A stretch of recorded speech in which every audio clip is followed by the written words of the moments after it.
네, 마켓 리더의 특급 전략입니다. KDB 대우증권 투자전략팀의 김정환 연구원이 함께합니다. 안녕하십니까? 예, 안녕하십니까? 자, 오늘 대우증권의 그 리포트에 보니까 천무 3일청. 봄날에는 3일 동안 날씨가 맑은 날이 없다. 뭐 이런 내용이 있던데요. 네. 국내 증시 바닥을 좀 다지고 있는 것인지 아니면은 어떻게 좀 봐야 됩니까? 날씨만큼이나 또 경랑을 또 겪어야 되는 것인지. 글쎄요, 뭐 오늘도 지금 또 봄비가 내리고 있는데 전체적으로 보면은 이제 그 4월 증시 증권 시장에서도 보면 이제 3일 이상 그 양봉이 나온 날이 없습니다.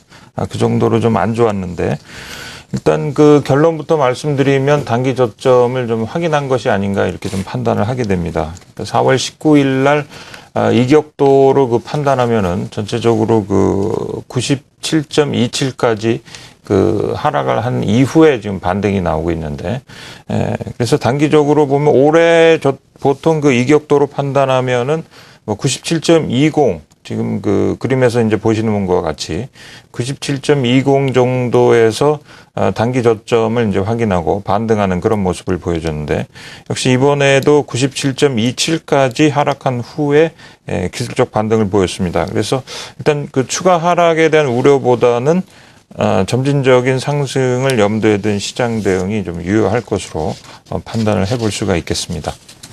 네. 자, 국내 증시는 바닥을 어느 정도 다져가는 계속 과정인 것 같고, 미국 증시는 뭐 영문 표현은 아닙니다만 오합지졸 얘기가 나왔습니다. 네. 까마귀가 우르르 모여있으니까 이게 방향도 없고, 뭐 일관성도 없고, 지금은 어떤 상태인지, 미국 증시라든지 해외 증시 상태는 어떻게 파악하고 계시나요? 뭐 전체적으로 이제 뭐 글로벌 경기에 대한 이제 우려감이 이제 글로벌 그 증시를 좀 누르고 있는 가운데 그래도 그 견조한 흐름을 보이는 것이 역시 이제 미국 증시하고 그 일본 증시가 되겠습니다. 그래서 먼저 미국 증시부터 그 살펴보시게 되면요. 일단 그 다우 지수하고 다우 운송 지수가 현재 보시게 되면은 조정을 뭐 보이고 있습니다만은 다우 지수 같은 경우는 일단 그 21선을 현재 그 지지선으로 상승 흐름을 보이고 있고 다우 운송 지수가 좀 상대적으로 조정폭이 컸습니다만 역시 이제 61선을 그 지지선으로 해서 아직까지는 보시는 바와 마찬가지로 중기적인 그 상승 흐름을 좀 이어가고 있다 이렇게 좀 말씀을 드릴 수가 있겠습니다. 그리고 그 이번 주 들어서 그 유로존의 그 제조 구매자 관리 지수 뭐 PMI라 그러죠. 이게 이제 예상치를 그 계속 하회하면서 전체적으로 그 유럽 증시도 그 조정에 들어가는 것이 아닌가 이런 우려감이 있지만은 일단 그 ECB의 그 금리 인하에 대한 그 기대감으로 일단 유럽 증시는 이번 주에 한번 큰 폭의 좀 반등을 보였고 그래서 범유럽권 지수인 스톡스 유럽 그 600 지수 같은 경우도 9개월 만에 그 최고치 상승을 좀 보였습니다. 그렇지만은 그 아이트렉스라 그러죠. 그 125개의 그 유럽 기업 그 부도 위험 지수를 반영하는 아이트렉스 유럽 지수가 역시 아직까지는 뭐 중기 하락 추세에 놓여 있기 때문에 뭐 방향성을 좀 예단하기는 좀 쉽지 않지만은 유럽 증시 같은 경우는 이제 의미 있는 저점을 좀 만들어가고 있는 게 아닌가 이렇게 좀 판단을 하게 되고요. 그다음에 일본은 역시 이제 엔저가 계속되면서 엔달러 환율이 지금 보시는 바와 마찬가지로 계속해서 좀 상승 흐름을 좀 보여주고 있기 때문에 여기에 그 연동돼서 니케이 225 지수 같은 경우도 지속적으로 지금 상승 흐름을 보여주고 있다 이렇게 좀 말씀을 드릴 수가 있겠습니다. 그리고 이제 그 역시 이제 올해 증시의 화두는 이제 선진 시장이냐 아니면 이머징 시장이냐, 신흥국이냐 요 두 갈래로 지금 나눠질 수 있는데 역시 그 신흥국 시장이 좀 상대적으로 좀 약세 흐름을 좀 보여주고 있습니다.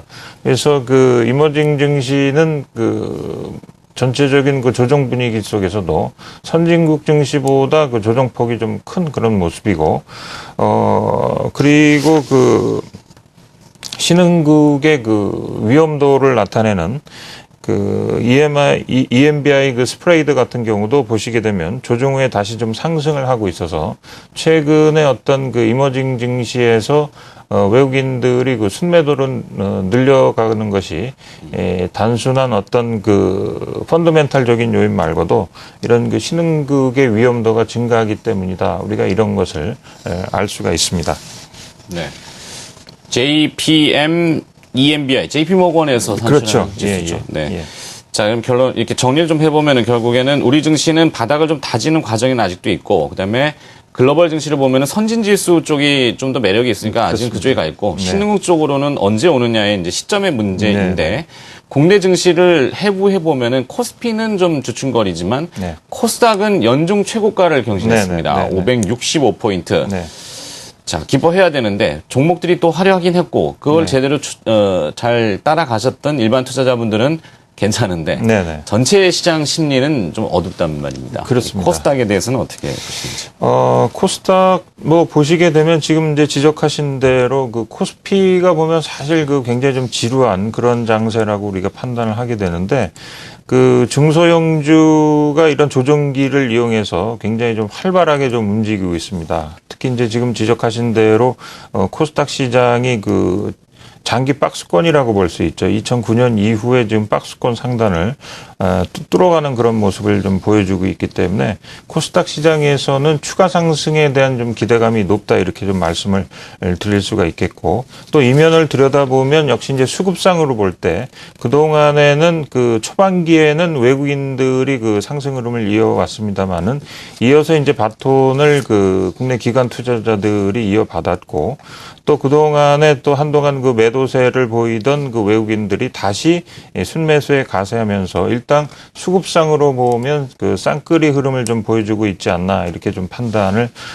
하게 되는 것이죠. 그래서 전체적으로 이제 코스닥 시장이 과거에는 이제 묻지마 투자였다면 최근 들어서는 어느 정도 그 실적을 기반으로 하는, 또 외국인하고 기관 투자자들이 이끌어지는 또 나름대로의 또 건전한 그 시장 흐름을 좀 보여주고 있기 때문에 과거에 그 일단 묻지마 투자하고는 좀 다른 면이 있지 않나, 이렇게 좀 판단을 해볼 수가 있겠습니다. 그래서 지금 그 차트 그 보시는 것과 마찬가지로 전고점을 돌파한 상태에서 일단은 그 상승 추세 때 상단 지수로 말씀드리면은 한 586포인트까지도 물론 이제 단기간에 가는 것보다는 뭐 기간 조정을 이제 거치면서 올라가겠지만, 단기적으로 또 중기적으로 봤을 때도 586포인트까지도 상승이 좀 가능할 수 있는 움직임이 아닌가, 이렇게 좀 판단을 해볼 수가 있겠습니다.